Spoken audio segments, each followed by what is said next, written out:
મહાપુરુષોએ બહુ સુંદર અર્થ બતાવ્યો કે ખરેખર ત્રણેય અવસ્થામાં ભજનની જરૂર છે, પણ કદાચ બાલ્યાવસ્થામાં અણસમજના કારણે, નાદાનિયતના કારણે કદાચ ભક્તિ ઓછી થાય તો ચાલે.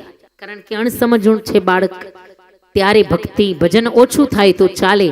છેલ્લી અવસ્થા વૃદ્ધાવસ્થા, ત્યારે પણ શરીરની કંઈક અશક્તિના કારણે, અવસ્થાના કારણે કદાચ ભજન ઓછું થાય તો ચાલે, પણ સૌથી વધારે ભજનની જરૂર યુવાવસ્થામાં છે.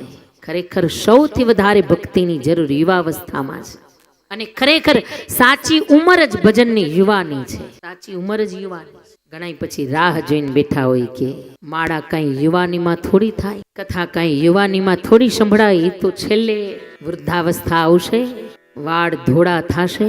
એ તો હવે આપણે થવા જ દેતા નથી, એ તો થવાના જ નથી છેક સુધી. ઘણા રાહ જોઈને બેઠા હોય, હા કંઈક હાલો કથામાં, તો કે અત્યારે હું કથા સાંભળવી જુવાનીમાં, એ તો છેલ્લે વૃદ્ધાવસ્થા આવશે પછી તો કથા જ સાંભળવાની છે ને. આમ થઈ કથા સિવાય પછી હાચવે કોણ? 80 વર્ષે પછી કથામાં જ હારા લાગીએ ને, પછી બીજે હાચવે કોણ?